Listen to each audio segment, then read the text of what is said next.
Parfait. Ça, j'aimais beaucoup avec un orme devant comme ça.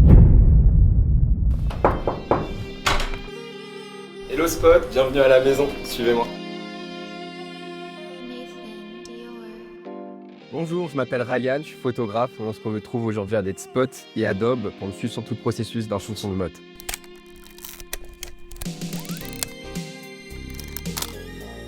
J'ai 5 ans et je suis photographe. J'ai commencé parce que j'avais retrouvé un appareil photo quand j'étais rentré au Maroc. Je suis né, j'ai grandi là-bas. Je voulais me le ramener, de faire des photos avec des copains. Ça a été beaucoup de photos de soirée, des photos du portrait aussi en extérieur. Et au fur et à mesure, j'ai découvert que c'était vraiment une vraie passion pour moi et que je pouvais en faire un métier. En sachant que j'ai pas du tout une formation qui est dédiée à la photo. Moi, de base, j'ai fait une école de commerce, donc rien de très glamour, on va dire. Et je me suis formé sur le tas grâce à des tutos dessus, grâce à des copains qui m'ont beaucoup aidé. Alors moi, je travaille principalement dans le secteur de la musique et dans celui de la mode. Je réalise beaucoup de press kits pour les artistes. Donc ça va être toutes les photos qui vont être utilisées pour les affiches, les sorties de sons sur Deezer, Spotify, etc. Et je fais aussi pas mal d'éditoriales et des campagnes pour des marques photos et vidéos. Un univers qui est quand même assez grunge, cultural, donc tout de référence punk, beaucoup d'années 2000, beaucoup de choses qui m'ont touché durant mon enfance. Aujourd'hui, ça se ressent à fond dans ma photo. Il y a beaucoup de références aussi américaines. J'ai toujours aimé beaucoup cette culture californienne qui revient quand même un peu dans mes photos. Aussi le côté mode, qui est quelque chose que j'ai appris à découvrir avec le temps et qui m'inspire beaucoup, qui m'intéresse vraiment énormément. Dans mes références en tant que photographe, il y a beaucoup de Jack Greenland, Max Dur, qui sont des photographes que j'adore, qui sont principalement passés aux États-Unis. Et sinon, je dirais beaucoup dans les films et dans les réalisateurs. Donc il y a beaucoup de Tim Burton aussi qui revient beaucoup parce que c'est un réalisateur que j'adore. Et aussi dans tout ce qui m'entoure au quotidien. C'est pour ça que j'ai un petit espace de création qui est vraiment dédié, qui est vraiment ma personne, qui m'aide à me sentir bien pour pouvoir créer. On vient de suivre aujourd'hui du coup sur un éditorial pour Fault Magazine, qui est un éditorial de mode avec qui j'ai l'habitude de travailler. Alors le but de l'éditorial va être de commencer assez simplement, donc avec des notions de mode assez classiques et de partir sur quelque chose de beaucoup plus extravagant. Alors la première étape de création va d'abord se faire avec le mood board que je vais vous faire aujourd'hui avec Firefly Mood Board, qui m'aide beaucoup pour organiser mes idées. Alors là on se retrouve directement sur Adobe Firefly Mood Board. De base, quand on commence, on a une page qui est blanche, où il n'y a aucune information. Donc le but, ça va être de pouvoir créer son board tout simplement. Donc pour commencer, j'appuie sur ajouter du contenu, votre appareil. Donc je peux venir voir directement dans mes dossiers. Donc j'ai déjà pré-organisé un petit dossier avec pas mal de références déjà. Donc une fois que je les ajoute, ça me les organise tout simplement sur le board. Et après, je vais pouvoir venir trier selon les parties que je veux traiter. Donc le make-up, le stylisme, hair styliste, ainsi que les inspirations lumière. Donc pour commencer, moi, ce que je vais venir faire, c'est prendre les références make-up. Donc je vais les sortir un peu du board pour faire une sorte de mini-board à côté. Donc là, on peut voir qu'il y a quand même pas mal de références. Donc là, on peut voir qu'au-dessus, je m'occupe principalement du make-up et qu'en dessous, ça va être la partie hair stylisme. Donc j'essaye toujours d'avoir environ entre 5 et 6 références pour que tous les parties puissent comprendre. Après, ça laisse aussi pas mal d'interprétations pour la partie hair stylisme, pour la partie make-up, si elles veulent me faire des contre-propales par-dessus ça. Il s'agit vraiment d'une ligne directrice globale. Créer un plan de travail directement à partir de la sélection, donc ça va venir me créer des artboards différents. Donc justement là, je peux venir taper des mots-clés en rajoutant du texte. Donc là, ça va être du coup la partie make-up. Juste en dessous, je vais m'occuper de la partie hair stylisme du coup. Tac. Sans faire de faute si possible. Tac. Donc déjà, juste en quelques secondes, ça me permet déjà d'avoir un premier board qui peut déjà être partagé. Liste. Tac. Parfait, donc là ça me fait déjà mes 2 premières planches d'inspiration. Et pareil, du coup là ça va être plus des références lighting. Donc là ça comprend toutes mes refs de lumière que je vais utiliser. Donc ça c'est des refs que je vais venir réinterpréter justement avec ma patte. Et ça permet d'avoir une vision globale déjà pour toute l'équipe. S'il y a des références que j'aime bien, par exemple, je vais donner celle-ci. Je peux venir créer des variantes directement sur Firefly, ce qui va me permettre de pouvoir, grâce à l'IA, trouver des variantes de pose, des variantes de couleurs, ainsi que de modèles, selon les besoins du shooting. Donc la ressource similaire, ça va me proposer environ une dizaine, voire plus de variantes. Ça va directement me les créer en dessous. À ce moment-là, donc du coup, il y a des références qui sont sympas à prendre, que ce soit en termes de pose aussi. Donc là, on peut voir des petites variantes avec justement la main qui est un tout petit peu plus baissée au niveau de l'épaule. Ça me change aussi les modèles. Donc ça me prend des modèles qui ont les cheveux plutôt longs, plutôt courts, des hommes. Donc ça permet d'avoir des variantes à ce niveau-là selon le modèle là, qui va être compris durant le shooting. Cette fonction-là, elle se fait grâce à l'IA, donc on peut venir directement cliquer sur l'image de référence et ça va nous sortir une dizaine, voire une quinzaine de références du coup qui se calquent sur notre référence de base. Donc je peux aussi le faire au niveau du make-up. À ce niveau-là, je trouve que c'est intéressant, ça permet de créer des variantes aussi. Donc imaginons qu'on ne trouve pas des références sur d'autres sites web tels que Pinterest, etc. Là, ça va vraiment permettre de pouvoir créer quelque chose qui est propre à nous selon notre vision. Là, du coup, on a un autre exemple où j'ai pu créer directement à partir de l'IA une coupe pour mon éditorial. Le but était d'avoir un chignon. Donc l'IA de Firefly a permis de créer justement une prévisualisation du chignon que je voulais et derrière qui a pu me faire plusieurs variantes. Donc avec des chignons qui sont un peu plus lâchés, un tout petit peu plus haut en termes de placement, un peu plus fouillis, etc. Donc ça permet vraiment d'avoir plusieurs variantes, par exemple sur une coupe ou sur un make-up pour pouvoir le présenter derrière après au make-up artiste ou hair stylist. Au niveau des poses, on peut voir qu'il y a beaucoup de plans américains ainsi que des full fit. C'est une énergie qui est assez dans le mouvement, donc c'est quelque chose que je veux qu'on puisse ressentir le jour J du shooting, notamment avec les effets de cheveux au vent. Donc ça c'est quelque chose qu'on va venir faire le jour J pour avoir vraiment cette notion d'instabilité et vraiment ce côté un peu wow que ça peut donner sur un shoot. Au niveau des cadrages aussi, j'aime beaucoup les gros plans et tout ce qui est portrait serré. C'est quelque chose qui me parle beaucoup. J'aime bien me focus justement sur tous les aspects du visage, sur les différentes expressions, les micro-expressions. Donc c'est pour ça qu'il y a beaucoup de références aussi de portraits qui revient quand même pas mal. Et ça c'est en général dans tous mes moodboards. Donc voilà, c'est à peu près les grandes lignes on va dire pour la partie direction modèle. On va rester vraiment sur des plans principalement américains, plans plein pied et sur du portrait serré. Donc ça c'est les trois valeurs que j'ai envie qu'on voit principalement lors du shooting.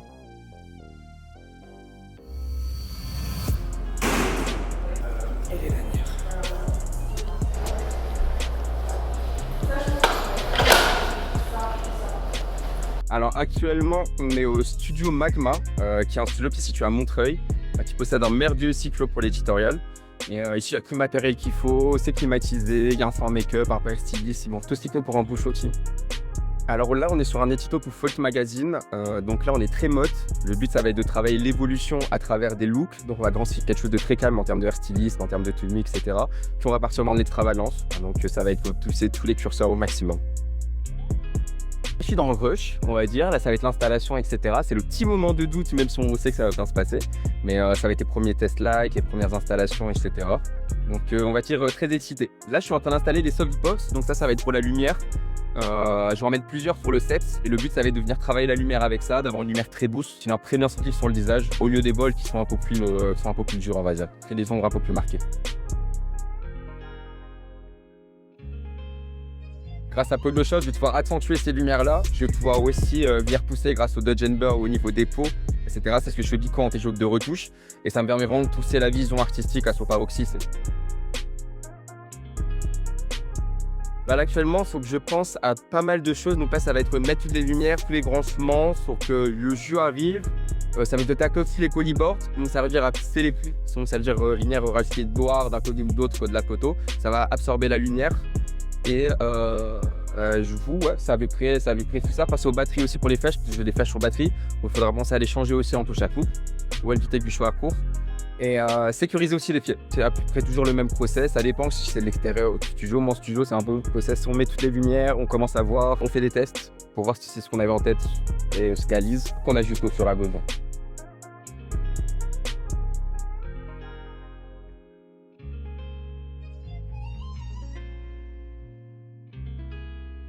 Alors là, pour le premier set, on va être sur fond blanc un peu grisé.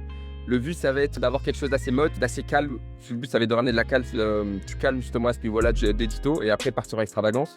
Et donc du coup là, ça va être du blanc contrôlé, très fashion. Et après, on va commencer à partir sur des choses un peu plus nerveuses, même en termes de montage. Venir ajouter des textures, venir pousser un peu plus les couleurs juste après. Non, pour moi c'est bien comme ça. Et tu veux enlever les pinces en haut. Tu vas un peu plus les volumes si tu veux. Tu fais les top un peu aussi comme ça. Et après, on va pousser dans tous les cas. Et là, pour expliquer aussi un peu le système lumière, comme ça aussi, vous connaissez un peu. En haut, on a une top light qui va venir vraiment à éclairer les cheveux principalement et l'arrière des épaules. Derrière, on a une grande softbox qui va servir de contre. C'est ça qui va permettre d'éclairer plus ou moins tout le modèle en entier. Et pareil, là, de l'autre côté, on a un autocompte, ce qui va permettre d'avoir les deux points de lumière derrière elle, justement. Et à côté, on a des négatifs. Donc les négatifs, c'est comme ce que je disais tout à l'heure, ça va venir couper la lumière et éviter que ça rebondisse sur les murs là à gauche ou à droite. Donc là, en base, moi, ce que je voulais, c'est quelque chose de contrasté, donc quand même assez contrasté maintenant au niveau du visage. Donc on garde quand même des points de lumière au niveau dans l'œil, etc. Mais par contre, l'arrière-plan reste quand même assez sûr. Dans les tests lumière, sur certains vertices, les puissances sont correctes pour pas qu'il y ait les autres qui soient surexposés, etc. Moi, ça me permet après en retouche de pouvoir avoir pas mal de niveaux, pour avoir pas mal de latitude, on va dire. Et du coup, là, je suis en train de voir si les placements sont bons, si tout est boot, si les contrastes sont boot. Là, on part sur quelque chose qui est très blanc en arrière-plan et à l'avant qui vont être très contrastés. C'est un peu le plus dur à avoir. Okay. Donc là, je suis en train d'ajuster. Moi, quand je commence à shooter, à chaque fois, je pense à la retouche que je vais faire sur Photoshop, que ce soit d'un point de vue couleur, d'un point de vue texture. Et ça qui me permet de bien exposer le jour J. Parce que selon l'intention que je vais avoir en post-production, le lighting peut complètement changer. Si je suis sur un blanc trop blanc, je ne peux pas venir redescendre l'exposition. Donc c'est pour ça que justement, je tente d'avoir un blanc un peu gris qui permet après derrière de pouvoir modifier. En fait, il faudra qu'on shoot pendant 30 minutes maximum avant de changer de look. Il n'y aura pas de changement make-up ni R6 sur le deuxième look.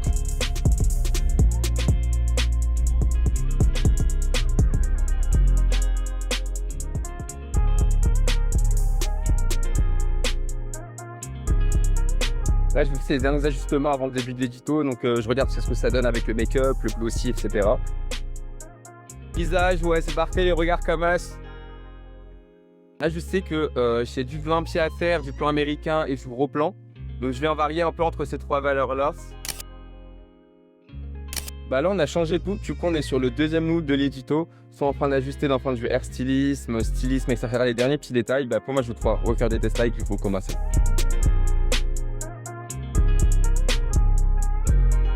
Là, on est en train de mettre le lead avec justement sur la softbox. Ça va permettre de pouvoir focaliser le rayon de lumière et éviter que ça spile un peu partout. Donc ça permet vraiment de concentrer la lumière. Et Photoshop, ça va pouvoir me permettre d'avoir vraiment une belle séparation de lumière et une séparation de couleurs que je vais pouvoir traiter ensuite directement. Parfait, ça j'aimais beaucoup avec un nœud devant comme ça. Alors actuellement, je suis en train de shooter avec un 70-200 qui est un objectif qui permet quand même de pas mal zoomer. Et ça va me permettre d'avoir des close shots, vraiment des détails, que ce soit au niveau du visage, des mains, des vêtements. Mais pour moi, l'un des meilleurs, c'est le 70-200. Tu as vraiment un rendu mode directement dès que tu shootes avec. J'arrive, je monte en haut. Alors là, on est en train de faire des photos en top shot, ce qui me permet d'avoir un angle de vue que je n'ai pas pu avoir. Et grâce à l'IA générative dans Photoshop, ça va me permettre de pouvoir régénérer tous les côtés ainsi que tout le fond. C'est là où ça va être vraiment pratique. On voit tous les éléments autour et du coup, on va pouvoir vraiment isoler le sujet grâce à l'IA générative de Photoshop. Oh, ça tue avec la top comme ça.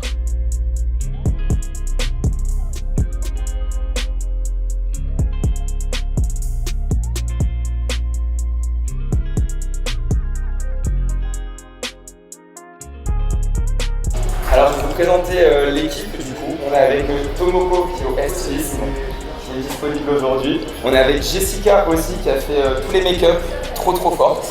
Génial. On a Nicolas qui est justement l'assistant styliste pour aujourd'hui. On a Anna qui est notre chef avec Julia aussi qui est assistante aujourd'hui. Et Eva qui est notre super modèle pour ce bel éditorial. Voilà, c'est parfait, on va y prendre.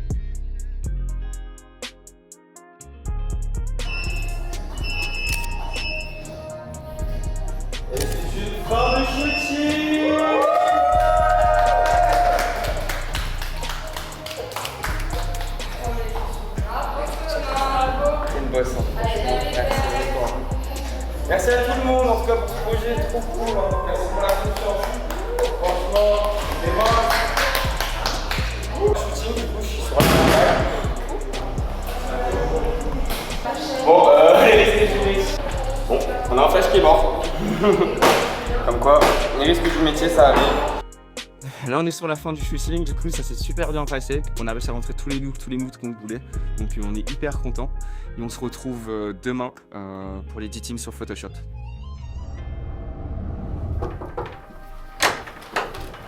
Comme on se retrouve, suivez-moi. Aujourd'hui, on est sur la dernière étape du processus créatif qui est l'edit. Alors Alors pour la partie edit, j'ai un process de travail qui est assez particulier. C'est que moi je commence à travailler normalement sur les photos le lendemain ou la veille de l'éditorial. Je vais d'abord une première retouche qui va me servir de test et je vais laisser mûrir sur plusieurs jours. Puis de revenir dessus pour voir s'il y a des choses que justement j'ai envie de modifier, si quelque chose me saute à l'œil. Donc moi c'est mon petit temps pour que mon cerveau processe et puisse analyser un peu et que je parte pas directement en guerre entre guillemets pour la retouche. Alors là je me verrai directement sur Photoshop les 6 que j'ai pu avoir lors de l'édito et le but justement ça va être de pouvoir créer des edits tests après qui colleront sur le reste de la série. Bien évidemment je vais devoir réajuster mais d'avoir au moins une base colo globale avant de pouvoir commencer le gros des retouches. On se retrouve là du coup sur Photoshop, sur le RAW du shooting de hier, donc c'était l'un des premiers looks. Tout d'abord quand j'arrive sur Photoshop, le premier truc que je vais venir faire ça va être de cleaner la photo et ça je vais utiliser l'IA générative de Photoshop pour pouvoir le faire, notamment via le remplissage génératif. Donc là on peut voir que la softbox dépasse du côté gauche en haut à gauche. Donc je vais venir tout simplement sélectionner grâce au lasso et venir recréer par-dessus avec le remplissage. Ça se fait directement avec l'IA générative de Photoshop qui est Firefly. Parfait, comme on peut voir justement ça m'a supprimé toute la softbox qui était en haut à gauche. On peut voir qu'il y a une légère modification mais je vais vous montrer après justement comment faire pour lisser cette partie là. Et du coup pareil sur la partie en bas à gauche on peut voir que le souffleur est encore placé avec la main. Donc là le but ça va être aussi de pouvoir l'enlever directement grâce au remplissage génératif. Donc en quelques minutes on peut faire directement disparaître tous les éléments qui nous gênent sur la photo. Elle m'a supprimé justement les 2 éléments indésirables au niveau de la photo, donc du coup elle est vraiment cleanée à ce niveau-là. Moi ce que je vais venir faire aussi ça va être de dupliquer du coup ce calque-là et de venir fusionner du coup l'IA générative avec mon dernier calque. Fusionner une calque juste ici et de revenir créer un doublon. Donc là c'est avec mon fichier de travail du coup on va dire au propre sans justement les éléments qui me dérangent. Moi ce que je commence à faire la plupart du temps quand je suis sur un edit ça va être de bosser les contrastes. Donc uniquement S principalement pour venir booster un peu ça. Je peux venir remonter un tout petit peu les normes aussi pour casser un peu la profondeur et venir jouer un peu à ce niveau là. Je vais aussi utiliser la luminosité et le contraste pour venir rehausser un tout petit peu ma scène et baisser du coup un tout petit peu le contraste global à ce niveau là. On peut voir qu'on a récupéré. Quand on fait ça, on remarque qu'on a la saturation aussi qui commence un peu à se pousser. Donc moi, ce que je fais la plupart du temps, c'est que je dois contrebalancer en baissant un peu les jaunes et un tout petit peu les rouges. Qui va permettre de récupérer un peu la teinte de peau naturelle de la modèle sans venir trop saturer ça. Tac, tac, tac. À ce moment-là, ce que je fais, c'est que je recrée une courbe aussi si j'ai envie de venir styliser un peu ça. Donc là, le but, ça va être de rajouter un peu de couleur au niveau de l'image. Donc du coup, je reprocesse sur une courbe en S, mais là, je vais en faire d'un point de vue RVB. Et pas justement d'un point de vue luminance. Donc le fait sur les 3 courbes, on va avoir un contraste vraiment global. Parfait. À ce niveau-là. Donc là on peut voir qu'il y a légèrement du bleu au niveau des ombres et légèrement du rouge aussi au niveau des teintes de peau. On va pouvoir venir corriger après justement grâce à d'autres outils dans Photoshop. Donc tac tac tac. À ce moment-là, moi, ce que je fais, c'est que vu que j'aime bien la courbe globale, je vais venir la fusionner directement avec mon calque de base pour du coup avoir cette base de retouche là. Après, je vais ensuite ouvrir. Moi, c'est un outil que j'utilise beaucoup, mais c'est le filtre caméra raw dans Photoshop qui permet vraiment de pouvoir toucher un peu à tous les aspects. C'est très intuitif. Donc là, je vais venir refaire des corrections par-dessus. Je peux venir jouer avec les clartés, donc soit la baisser, soit l'augmenter. Moi, j'ai tendance à légèrement l'augmenter sur mes photos, venir rajouter légèrement du drop et surtout venir jouer avec cette partie là qui est la partie color grading justement dans Photoshop et que je trouve très utile. Ça qui va me permettre de pouvoir créer un look plutôt efficace. Donc là comme on peut voir j'ai un push au niveau des bleus. Donc le but ça va être vraiment de prendre une dominante bleue qui est une couleur que j'adore et que j'utilise beaucoup dans les photos. Je vais venir push un tout petit peu aussi au niveau de la netteté pour remonter un peu les tons clairs comme on peut voir que ça descend un peu dans les ombres. Donc déjà on a une base colo qui est plutôt correcte, qui tire vers le cyan, ce qui me va totalement, c'était ce que j'avais prévu justement dans les références à ce moment-là. Donc là on est resté sur quelque chose de pas très contrasté parce que étant donné qu'on est sur de l'édito, j'ai envie quand même que la silhouette soit lisible et qu'on puisse tout voir à ce moment-là. Donc du coup après le passage justement dans Photoshop, enfin dans Caméra Raw, j'ai baissé justement mon calque de courbe que j'avais mis juste avant. Donc là on peut voir qu'on a déjà, on va dire, une première version, donc juste de la colo bien évidemment. Donc là, on peut voir qu'il y a encore des éléments sur la photo qui sont encore un peu voix, notamment au niveau de la ceinture. On peut voir qu'il y a des petites imperfections. Donc moi, j'aime bien cleaner ça directement avec l'outil Layer Cleanup pour venir justement supprimer tous les éléments indésirables au niveau de la photo. Donc je vais commencer par la ceinture. Donc justement, grâce à l'outil supprimer, c'est assez rapide. Ça prend quelques secondes grâce à l'IA et ça vient de régénérer justement la texture qui était censée être là de base. Donc c'est un travail minutieux qui peut prendre un peu de temps. Moi, la plupart du temps, je sais que je passe pas mal de temps et pas mal d'énergie à venir cleaner tout ça. Donc c'est des petites choses la plupart du temps lors du shooting. Aussi au niveau du sol, ça peut venir servir. Là, on peut voir qu'il y a quelques petits résidus justement, que ce soit les chaussures ou des petits éléments qui viennent sur le set. Donc là, très simplement, j'ai juste à utiliser l'outil et ça vient me supprimer tous les éléments indésirables qu'il y a sur la photo. Donc là, déjà, on est beaucoup plus clean. On peut voir que toute la face ici est lisse et qu'il n'y a pas d'incohérence ou d'éléments qui veulent perturber justement la lisibilité de la photo. Je peux le faire à plusieurs niveaux. Je peux le faire aussi pour les vêtements, ce qui compte beaucoup aussi dans un édito. Donc ça va être tous les petits fils qui dépassent, tous les éléments qui, entre guillemets, sont indésirables et pas voulus. Donc à ce moment-là, on peut venir remarquer que l'arrière, enfin que le fond, il y a une légère démarcation. Moi, ce que je vais en faire à ce moment-là, ça va être justement de venir jeter ça et lisser le fond. Donc pour lisser le fond, c'est très simple. Moi, je vais venir sélectionner la modèle. Donc grâce justement à la sélection automatique de Photoshop, je vais venir copier-coller la modèle et je vais refaire pareil du coup avec le fond que je vais venir recopier. Donc ça va me créer deux calques différents. Exactement. Donc au niveau du calque de l'arrière-plan, moi ce que je vais venir faire, c'est de utiliser l'outil flou gaussien qui va me permettre justement de pouvoir lisser l'arrière-plan. Donc là on voit que quand je vais vers 120, 130, il y a la marque qui disparaît complètement sur le côté gauche et pareil pour en bas à droite. Donc du coup on vient valider. Là ça m'a plutôt bien sélectionné les cheveux. Normalement on doit retravailler un peu, mais là ça me les a plutôt bien sélectionnés. Je vais venir supprimer à la mano juste après. Et là on peut voir que justement on a perdu toute la texture, tout le grain qu'il y avait dans l'arrière. Moi ce que je vais faire, c'est que je vais recréer du coup avec du bruit numérique. Je fais ajout de bruit. En quantité je le mets entre 3 et 5 la plupart du temps. Là on va mettre 4. En gaussien. Donc là on peut voir le avant. On avait la petite imperfection et le après, justement, où ça vient de disparaître. On a rajouté la texture qui permet de lier le fond et la modèle. Donc ça, c'est cool. Ça nous permet justement d'avoir le fond bien clean qu'on voulait avoir. Là, je vais venir fusionner du coup tous les calques. Et là, ce que je vais venir faire sur la photo, c'est rajouter un léger flou gaussien. Moi, j'aime bien le rajouter sur les photos. Je trouve ça toujours plus agréable. Donc là, on le met très légèrement. Donc pas à 135, mais plus aux alentours de 14-15. Et on va venir jouer avec les modes d'opacité de Photoshop. Donc ça, c'est vraiment quelque chose de très bien sur Photoshop et qui est très cool, c'est de pouvoir justement modifier ces modes d'opacité. Donc moi je le mets souvent en éclaircir, donc ça va créer un léger glow par-dessus et après je viens le baisser en termes d'opacité pour avoir juste le glow que je peux venir sélectionner à certains endroits. Donc pour faire ça, je vais venir créer justement un masque de fusion. Je le remets ici, je le remets là, et là. Je vais mettre en plein écran si j'ai galéré. Donc un masque de fusion et je vais venir avec un pinceau tout simplement enlever les autres que je veux pas sélectionner dans le flou gaussien. La plupart du temps c'est avec les yeux. Donc je mets un brush quand même à environ 58 et je vais supprimer les yeux, légèrement les lèvres pour récupérer de la netteté par que ce soit pas net du tout. Je le garde surtout au niveau de l'arrière du bras, ce qui va venir donner ce petit look dreamy, cette petite highlightion de l'arrière-plan qui est toujours beau à voir. Et je vais enlever un tout petit peu sur le métal et les matières où on veut vraiment avoir de la netteté. Donc c'est assez léger, mais moi je le fais sur pas mal de mes photos parce que je trouve que justement l'effet est un peu sympa et ça va créer un petit côté dreamy en plus qu'on vient rajouter.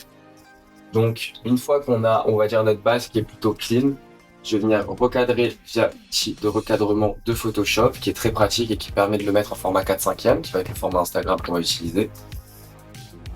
Le recadrage est en train de se faire, donc là on est à ce niveau-là. Et ce que je vais venir faire après, qui pour moi est très important et qui fait partie aussi de ma patte photo, ça va être de venir ajouter des textures. Donc moi j'ai des fichiers, justement j'ai plein de textures que j'ai accumulées avec le temps, que je vais venir utiliser pour travailler dessus. Donc là on va prendre une texture de scan, un peu classique, qu'on va venir rajouter, et le mettre à niveau. Et pareil on va faire avec une texture un peu vintage, un peu paper, qui rend plutôt bien. Donc là ce qu'on va venir faire c'est jouer avec les modes d'opacité. Là on peut venir voir que sur le scan, j'ai rajouté de la densité de couleurs. C'est ça qui va permettre justement de rajouter ce petit filtre par-dessus. Ça va me rehausser aussi toutes mes lumières globales sur la photo. On va la voir après. Et ça va rajouter justement ce petit côté grain par-dessus sur l'arrière-plan, etc. Pareil pour la partie vintage. Donc là, ce que je vais venir faire, c'est venir rajouter du coup de la division. Donc la division, ça va me permettre justement d'inverser les couleurs, vu que là, on est sur du jaune pour la partie vintage paper, là on va passer sur du bleu. Donc ça va renforcer du coup justement le côté bleu de la photo et je vais venir le diminuer légèrement. Il y a la possibilité, si par exemple c'est trop saturé, de venir directement travailler avec les teintes et saturations, de faire un petit masque d'écrêtage pour que ça vienne juste toucher sur le calque d'en dessous et pas tout le calque, tous les calques globaux. Et là justement venir baisser un peu la saturation si c'est un peu trop bleu. Donc là du coup on retrouve la tonalité de base qu'on avait sélectionnée ensemble, qui est plutôt sympa. Donc ça va être pour la partie texture. Moi j'ai l'habitude de jouer avec plein de textures différentes. Donc là il y a la possibilité si on veut mettre des trucs qui sont un peu plus grunge. Par exemple dans ces textures là, par exemple, je vais venir l'ajuster. Ça fasse la taille de l'écran. Tac, tac, tac. Et je peux venir jouer par exemple sur la partie densité couleur, la baisser. Que ce soit juste très très léger. Tac. Et il a la possibilité surtout de supprimer au niveau de la modèle. Si on veut que la modèle soit pas infectée justement par ce calque là, on recrée un petit masque de fusion. Pareil, on reprend notre brush noir qui va venir enlever justement ce qu'on a dessiné. Et là, je vais en peindre petit à petit pour enlever justement, par exemple, là, on peut le voir ici. Au niveau de la peau, on récupère un peu des textures. Donc là, le but, ça va être de venir cleaner justement. Pareil sur celle-ci, donc je vais venir cleaner. Et ça vient justement enlever ces petits détails petit à petit. Avec pour justement pour le remplissage génératif, ce qui peut être sympathique, c'est que là, je me rends compte après shooting que justement au niveau des poignets, il n'y a pas forcément de bracelet. Ce que je trouve dommage parce que étant donné qu'on a la grande boucle dorée au milieu, ça aurait été sympa de faire un rappel au niveau des poignets. Donc je vais venir sélectionner, tac, et grâce à remplissage génératif, bracelet, couleur or. Ça va me permettre de pouvoir justement créer un bracelet directement sur la modèle. Donc là, ce qu'on peut venir faire, c'est que vous pouvez remarquer que comparé justement à la boucle de ceinture, elle ressort vachement dorée comparé au reste. Donc je vais venir diminuer un peu avec la teinte et saturation pour me rapprocher plus ou moins exactement de la saturation globale de l'image. Donc justement là, ça nous a rajouté le petit bracelet sur le côté qui est toujours sympa, ça fait un élément stylistique en plus. La partie qui peut être sympa, justement, une fois qu'on a terminé, on va dire l'édit global et la colo, ça va être de venir jouer avec la correction sélective. Donc là, ça va permettre de pouvoir vraiment modifier chaque couleur légèrement selon les teintes. Donc venir ajouter du cyan, du magenta, du jaune, etc. Donc là, on va prendre les teintes de jaune, qui sont les teintes de peau, et venir neutraliser un peu ça. Donc là, on va rajouter un tout petit peu de bleu. On va venir rajouter un peu de jaune, légèrement du vert pour enlever le côté un peu magenta de la peau. Donc là, il y a la possibilité de le faire sur le jaune, mais aussi sur le rouge. Donc là, le rouge est un peu trop présent, donc je vais venir un peu désaturer. Donc quand c'est du rouge et que part sur du cyan, bah, du coup, ça vient annuler la couleur. Donc retirer un peu plus vers du bleu. Et pareil à ce niveau-là, je vais venir tirer légèrement plus vers du bleu. Donc à ce moment-là, ça me permet de faire du micro-ajustement de peau. Donc c'est ce qui est le mieux dans le cadre d'un éditorial, justement dans le cadre de shooting, beauté, etc. Une fois que cette correction est faite, je peux venir juste jouer avec l'opacité pour que ça influence plus ou moins mon image. Et ça permet aussi de tirer les curseurs vers le bas. Merci à Adobe et à Spot de m'avoir suivi sur cette journée et durant tout le processus de création. Et on se revoit très très vite.